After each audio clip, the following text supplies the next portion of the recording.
what if we reached out to a kid who felt like they were less than something because they had same gender attraction, or they had some kind of addiction, or they were tricked into sending nude photos? What if they just knew that no matter what they did, they would be safe with their family or their parents? Nobody's story is finished, no matter what they've done. And if we could love others like that, we would give so much more grace and have so much more healing. Today's conversation is one that I know will stay with you. My guest today is my sister, Cathy Ambrose, a wife, mother, nonprofit leader, and a tireless advocate for suicide prevention and mental health. Cathy shares her own journey through anxiety and depression, what she's learned about parenting with grace, and how covenant joy can be found in the messy middle of life.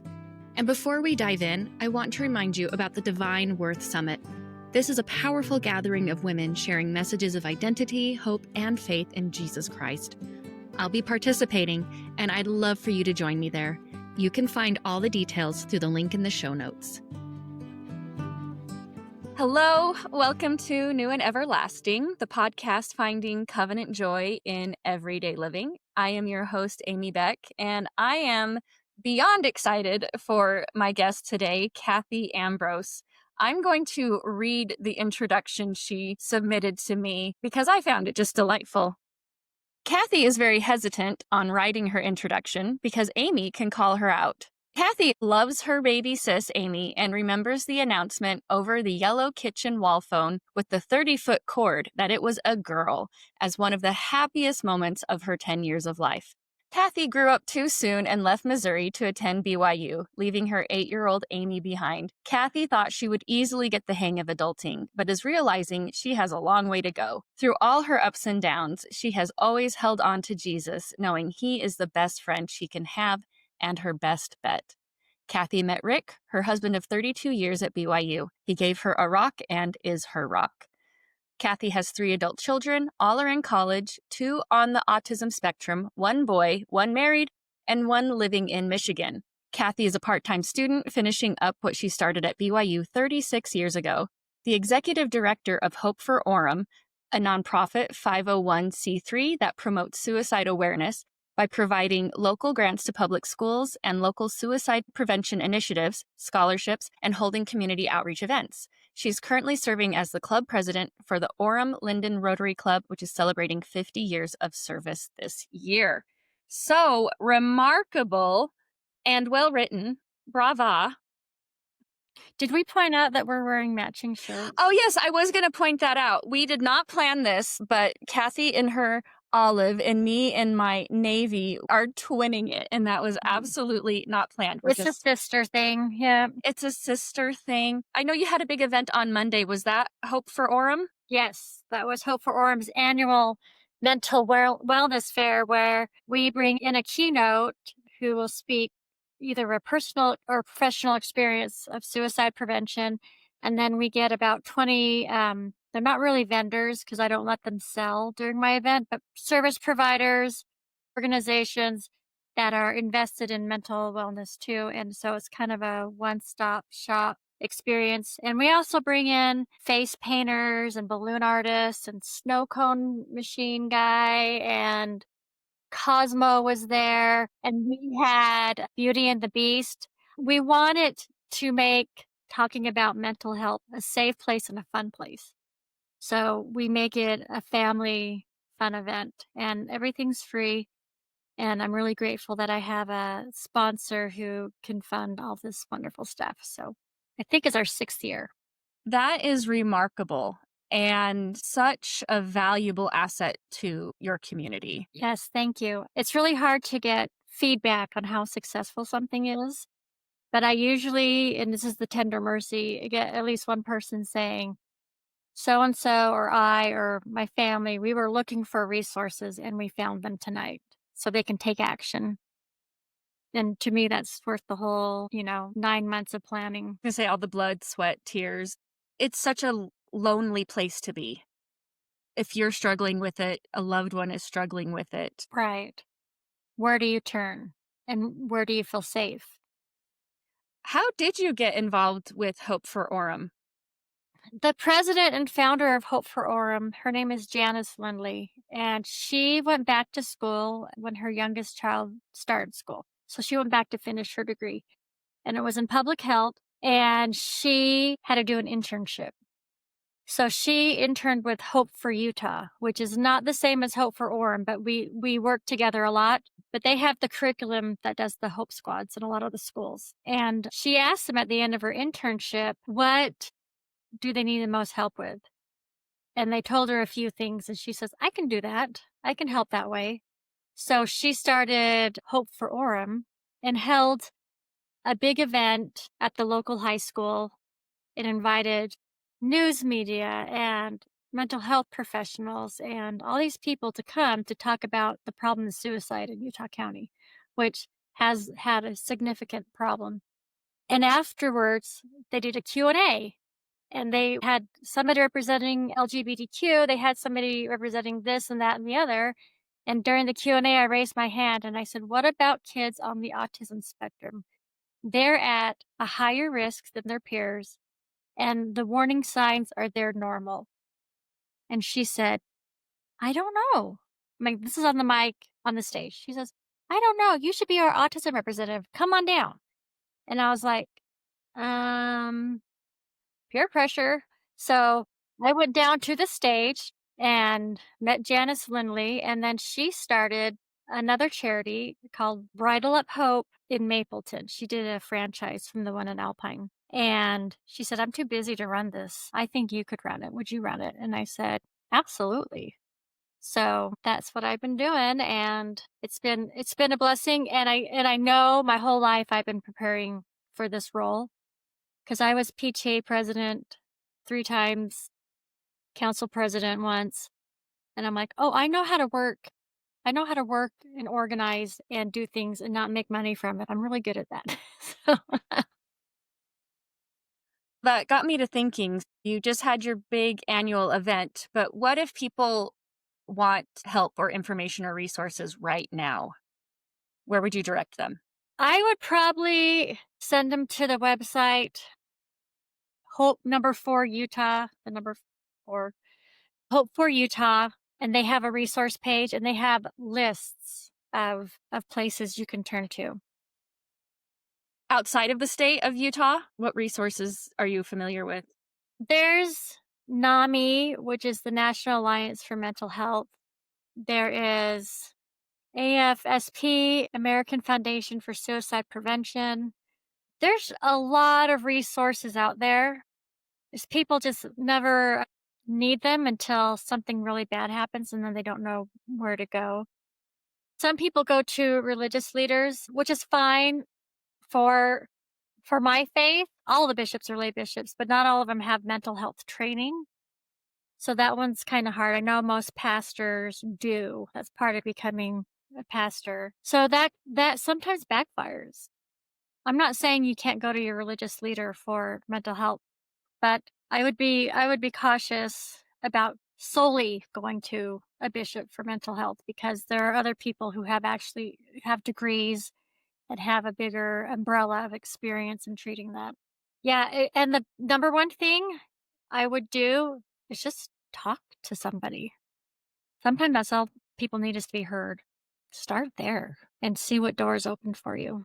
I'll put the links to those resources in the show notes for listeners to have an easy reference to with bouts of depression or chronic depression. When you answered the questionnaire I sent out, you mentioned the problem of shame. A lot of people will come to me and say, what causes suicide? Especially, I'm in Utah County, and they want to pick one bad guy, and it's always so multifaceted. It's never one cause. But one of the biggest problems I think our youth face today, and especially in my community where academics is highly valued. I live within 10 minutes of 2 major universities. Kids, they feel pressured, even not if it's spoken, to succeed in academics and to excel in all these things and get into the right school and make the family proud. And the pressure can become immense, because these kids, Not only are they in AP classes and whatever, but they're all supposed to be a star athlete and they're supposed to hold some kind of job and they're supposed to volunteer 20 hours a semester or something. I mean, it just adds on. And they get to the point where they just start thinking, I can't do it. And all these other people are doing it. I'm just never going to measure up. And that mindset opens the door to thoughts of suicide because they're afraid they're going to be shamed if they don't measure up or if they come out, if they're struggling with LGBTQ, all these things. And I realized several years ago, I think I was homesick and I was just trying to find something to watch. And I saw a movie on Netflix called Heart of Man under their Christian section. And warning, it's very mature topics. It is based on Christian values, but the topics are very, very mature. But I wanted to see what somebody had to say. And it was about all kinds of addictions. And one man in the movie, he was being interviewed and they said, what turned you around? And he said, well, I had a dream and I dreamt I was in prison for all these horrible things I have done, which they were prisonable offenses. But he was such a vile sinner. He was so vile, none of the other prisoners would sit near him. He was the worst of the worst. And I think we all have moments where we feel like somehow we're the worst of the worst. And then he noticed across the room the Savior enter in, and he just wanted to shrink. He was like, he can't see me here. I'm terrible. I've hurt so many people with my addictions. He was trying to shrink away, and the Savior walked right to him and sat by him and took his hands and stared into his soul, didn't say a word, and he was just overcome with love. And he said, I was in a place where I should have been shamed, ostracized, hated, and I was loved like I've never felt before. And then he realized that shame was a tool of the adversary to convince you not to get help. I'm bad. I'm not worth it. So that hit me so hard. When I feel like I have a truth, I exercise the theory. Like, what about in this scenario? Or what about in this scenario? Or what's happening right now in the news? What if we didn't shame the shooter? That's not relieving them of consequences.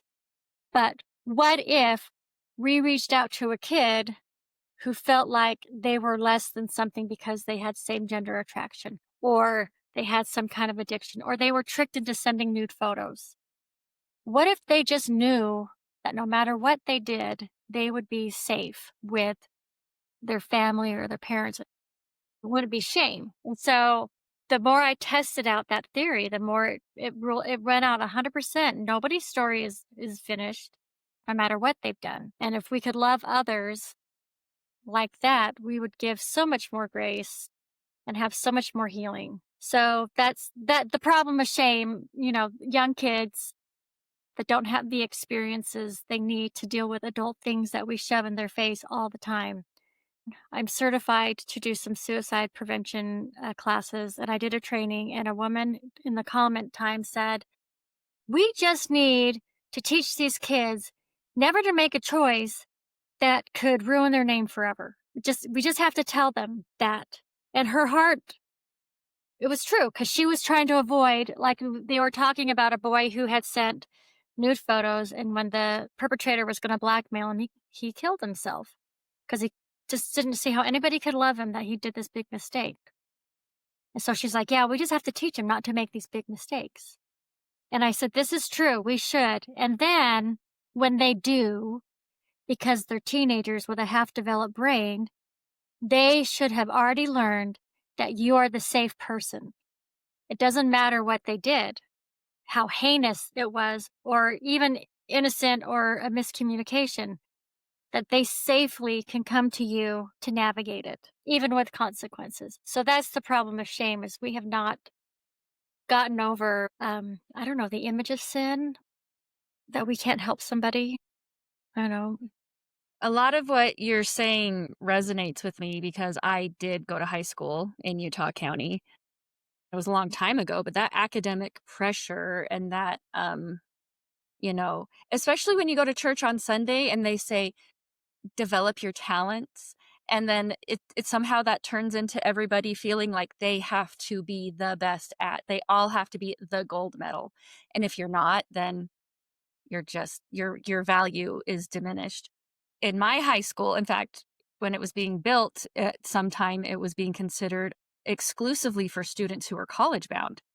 So if that doesn't tell you what kind of high value and priority education and academic advancement is, that should indicate to you. And yeah, like the cool kids in my school were the ones who had the most AP classes. And I learned I could only handle one a year. And I felt less than because I could only handle one AP class a year. And in that kind of reflection, as I've grown up and have gone through, my own mental health roller coaster, that's kind of become one of my, I guess, mantras, my hallmarks, my touchstones, is that what you do or don't do doesn't add or diminish your value. I was ecstatic over Sister Runya's talk last conference. Yes. That illustration of no matter what you do or don't do, omission, commission, there's a long list. You are still a child of God. Your worth in God's eyes does not change. And with the perception of making mistakes, I think that's interesting that you brought that up because that's actually been on my mind. I've been pondering perfectionism versus being afraid to make a mistake and Right. how much I identified that in my own life, in my own history, and getting to the root of it. Why? Why am I afraid to make a misstep and appear like I don't have everything perfectly put together? Why am I afraid to just appear as a flawed human like we all are? I think a lot of it is cultural and familial conditioning. Like I will have thought processes going through my head that say, now, if this falls in place and this falls in place, then I can do this. And I stop. I'm like, why do I have all these rules before I just do what I want to do? Because I don't want to upset the cart. And I'm doing it subconsciously. Well, I gotta stop that because I'm playing by these rules that in the spiritual realm doesn't make any sense. And I'm not talking about being offensive or mean. I'm just talking about proceeding. That was one of the things that made me, I would say, fall in love with my husband because we met and here I am, a BYU student. He moves in from out of state.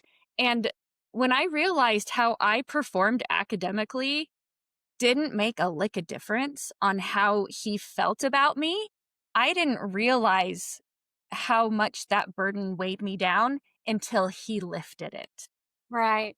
Like, C's get degrees. I could have dropped out of college and he wouldn't have cared. You Right. know, we Right. would have found a way. We would have forged our own path. Whereas to, some individuals, that probably would have been like the worst thing that could have happened. Right.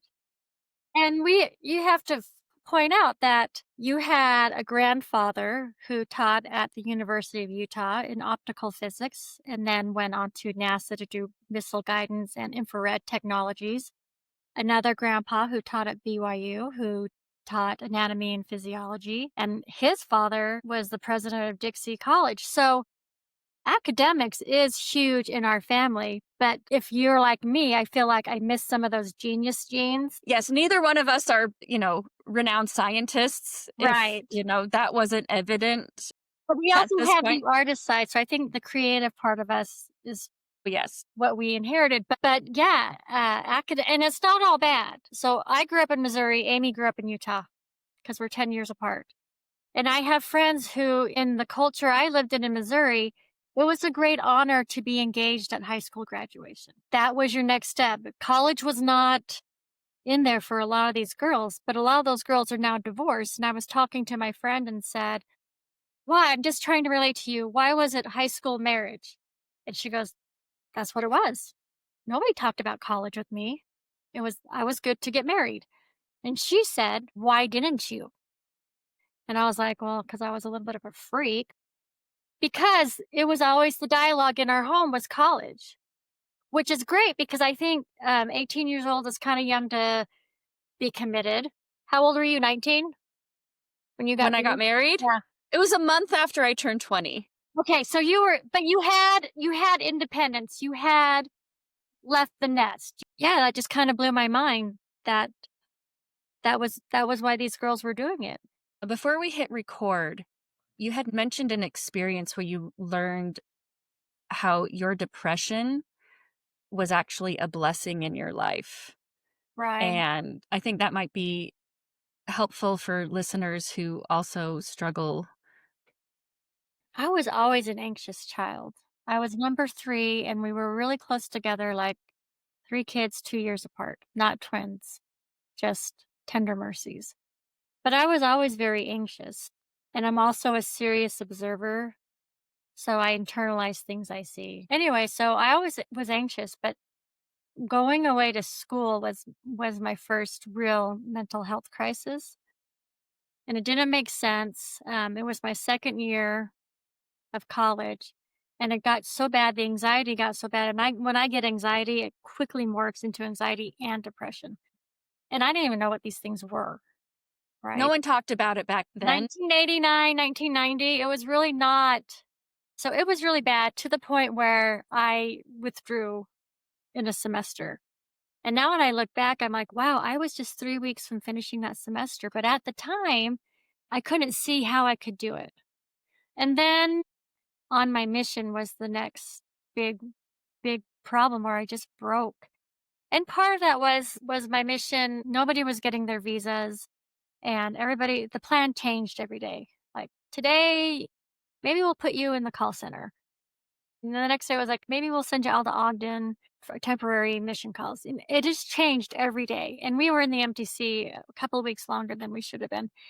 And then I had a companion who said some very hurtful things that I felt betrayal because I thought we were there to love each other. And I'm sure that I owned some of that. I'm sure I had character flaws, but I didn't think we were hating each other.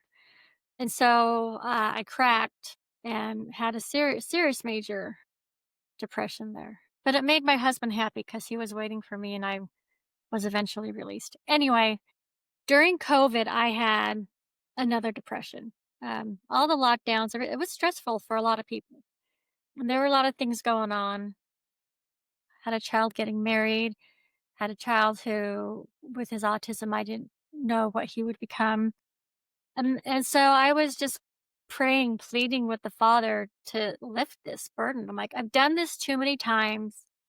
It hurts too much. I don't want it. Please bless me and take it away. And the Spirit said, this is your blessing. And my head was like, I was like, excuse me. No, this is not a blessing. But I know the Spirit doesn't lie. I put it to the test again. I said, okay, let's make this a blessing. I got some therapy, got a lot of therapy. I got angry. I had a lot of hard conversations that at the time in my childhood, I didn't know how to talk big subjects with older people.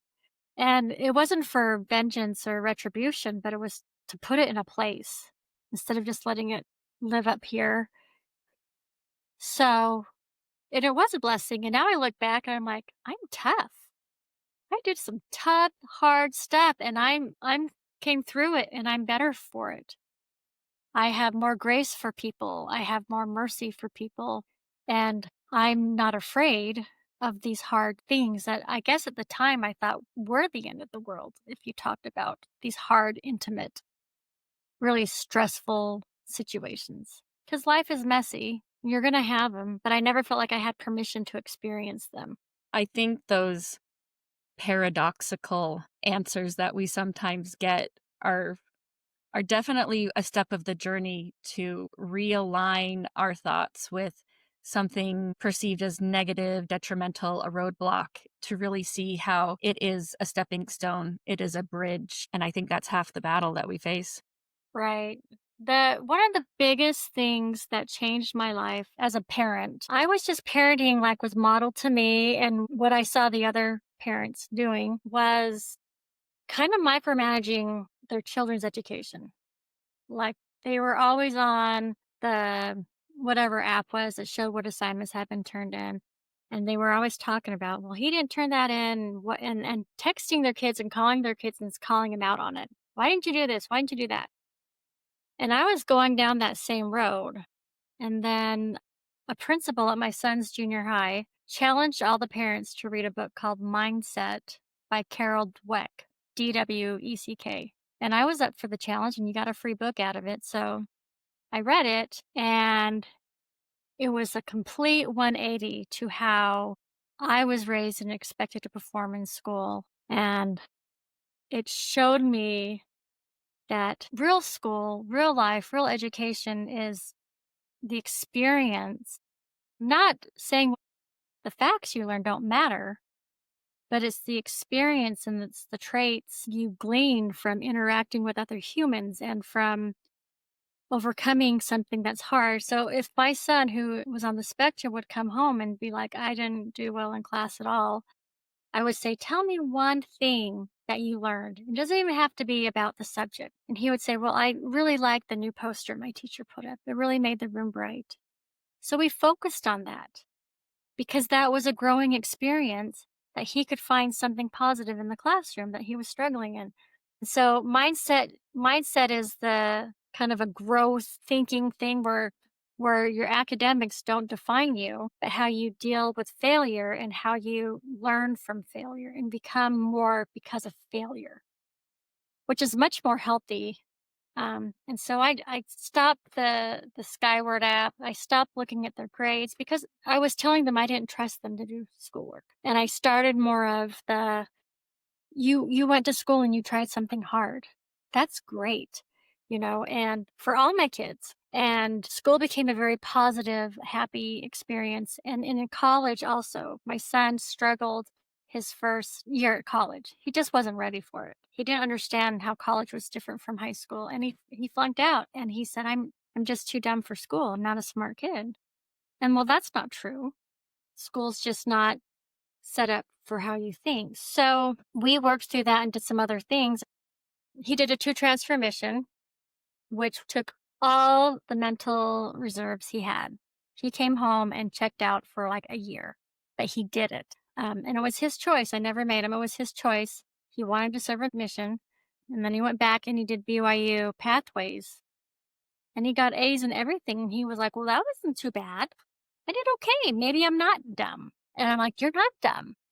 And so he went back to school, and now he is going a slower pace. He's 29, but now he's taking Japanese. He's in the game design animation program at UVU, and he's been to Japan twice. Now, from the kid I knew at 18 to the kid I know at 29, he's different, so different. He's a state clerk. So all the stuff that's in there that needs to be in there for him to develop finally started fitting in. But it was because we made it acceptable to do it a different way, a different path.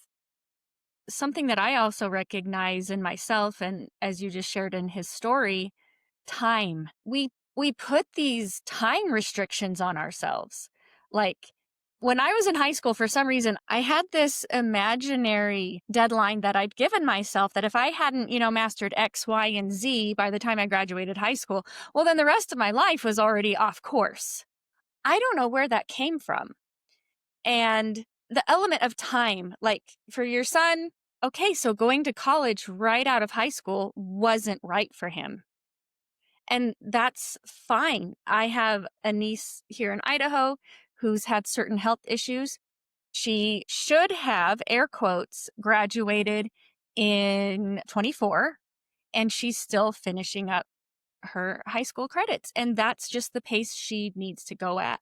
Or my own daughter, Marin, we discussed her in an earlier episode with her mental health issues with cyclothymia and going to an alternative school to get herself to a place where she could finish at the local high school.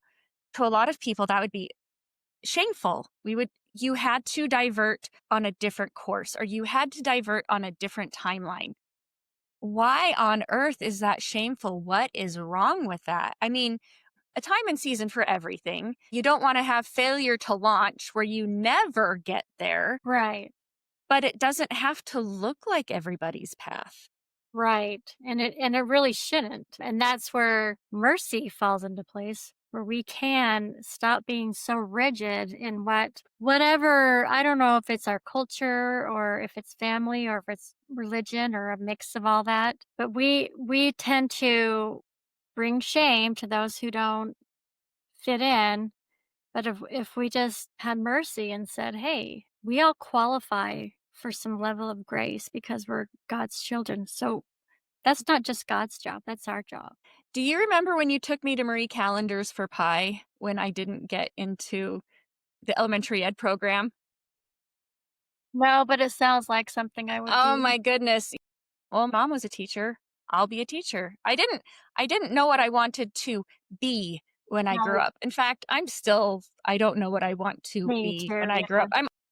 up. Like, it should be, what do I want to do? Anyway, that's another tangent. Right. So I didn't get into my degree. You took me out to pie and it was delicious. That's where I learned I really love chocolate pie. And some people thought I should reapply. And I was just, for me, in, my 19 years of wisdom, I just said, no, I'm not going to waste time reapplying. I wanted to, again, this timeline, I wanted to graduate in my 4 years. And so I just switched everything to a program of study that everything transferred over and I wasn't going to lose my Right. time or, credits. And that ended up being, it's called Home and Family Life, but essentially it was a home ec degree. But talking about things that seem detrimental on the outset, but are a blessing on the other side, is because of that, I took different parenting classes, child development classes, child psychology classes. I can honestly say there's not been a day in my life that I have not used something in my degree. Right. And what a blessing, because my children aren't perfect by any stretch of the imagination, but I can see in some ways, as in when compared to their peers, how the extra knowledge and education I had in raising children has played to Right. certain advantages. And a lot of that is not in our society anymore. It's not valued anymore. I had so many majors. It was so funny. I started off being a teaching major. I did take some kind of child development or family class, a family science class. And the professor I had, his name was Alvin Price, and he had actually been mom and dad's bishop and helped them adopt our brother John. This is a new story for me. Yes, when they told my parents, they told my mom she was barren, she was not having children. So they started adopting John, and before the adoption was complete, my mom was expecting my older sister, Rosemary, and she just thought it was the miracle of miracle. And then I came 11 months later and she goes, "Okay, I think I believe in family planning now," because she just wore a house dress and changed diapers, cloth diapers, all day long. So anyway, I took his class because mom would always tell me what a dear man Alvin Price was. And if you ever get his class at BYU, you won't regret it.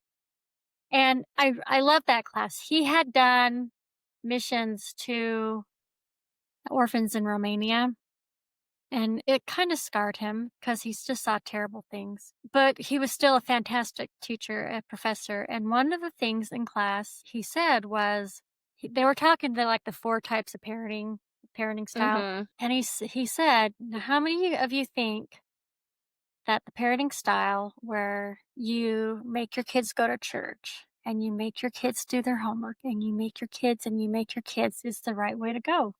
And I was like, "Well, that's what I was raised with. I think that's good, because I was a teenager and stupid." Then he goes, "Well, you're wrong." And I was like, "How can that be wrong?" And this is when I first started testing these theories. He said, "If you look at Adam and Eve, they were not forced ever in the choices that they were given. So if you think it's done by force, you need to start reevaluating how parenting really works." And I was doing this. He's so out of it. What is he talking about? But then I started testing the theory, and the answer always came up, "That's true. That is true." So I try to raise my kids with as much reasonable agency and respecting their choices all through their lives. And they got to the point where they would say, "I don't want to go to church today." Well, I'm lucky that I live in Utah and the church is a 2-minute walk away. So I would just say, I understand. I sometimes don't want to go to church either. I just tell you to go to church because the prophet told me to tell you to go to church, and the prophet tells me to tell you to go to church because God tells him to tell me to tell you to go to church. But that's between you and him, and you can just go say a prayer, tell him you're not going to go to church, and fine. And I would leave. They always came. That is golden. They always came. I hope it wasn't too heavy on the guilt, but I said it's your choice and you're accountable. And I respect that. So, and a lot of the hard things like what if I get a tattoo, mom? Well, I think it's a bad idea, but you're an adult and you have money. And I respect that you'll think really long and hard about this choice before you do it. So far, no tattoos. That giving them an ability to make good and bad choices in a safe place, I think has really helped my kids stay in the gospel. I mean, I knock on wood, but so far they're all very dedicated to their testimonies, which isn't common these days. Well, and as grateful we are for that, even if they chose to not, the fact that they feel empowered enough to make the choice and to still nurture a relationship with their parents, even though it's not the choice the parents would have had them choose. They still feel safe in the family that they can make this big choice and still feel safe and respected and hopefully return that respect. Like, I don't Yes. believe as you believe, but you don't believe as I believe, but we're still because we're family. The belief is not more important than the relationship. How does all of this, the suicide prevention, the mental health, the parenting, how does this tie into our covenants and our covenant joy, would you say? When I think about covenant joy, it's a very circular thing. It's not from point A to point B. It's this experience, this sphere, our world, and it's messy and it's unpredictable and it's painful, but it's like we've got this extra bubble wrap around us, right? It's all going to be okay. Give it space, give it time. His work isn't finished. If you see a kid doing something that you're like, oh, you can't do, don't worry about that. Don't worry about the path they're on. Worry about connection and love. And God has a way to make the story come together. And to me, that brings me, I guess, covenant peace, but also covenant joy. Like the man who dreamt that he was in prison and he was untouchable because he was so vile. We are all that man. We have all sinned against God. Every single one of us. Just because some of our sins are more noticeable than others. We are all needing that grace. And so the covenant joy is that it's okay. We aren't going to measure up. And that's part of the plan. It's okay because we're learning pain. Pain is one of the best teaching tools he has. And a lot of people have problems with that. They're like, well, if he was a good God, he wouldn't inflict pain on us. But he hasn't inflicted anything that he didn't inflict on his own son, which he didn't inflict the pain, but he opened the door for the agency for his son to choose to experience that pain. So that's the joy. If you can put your mind around this messy experience and give people mercy and have mercy and realize from birth to death is not what we have to experience. Time doesn't matter to him. We have to change our thinking to this experience globe or ball or mess or whatever you want to call hair wad, I don't know. But it's an experience, not a destination. So that's where I feel about covenant joy and the joy. I also think of it as a car. You're going on a trip, you're driving somewhere, and on your road trip, a big storm happens. And so everybody's turning on their high beams to see. But your car has the newfangled high beams, like higher beams, because those beams are covenant beams. You get to see more and understand more about the storm and what you're going through because you can see clearer because you have that covenant connection. So I don't know if that's a good analogy, but I think that's an impactful analogy. Talk about light so often. right. and how important that is to understanding our divine natures and Right. the grandness of Heavenly Father's plan that we can only catch little glimpses of.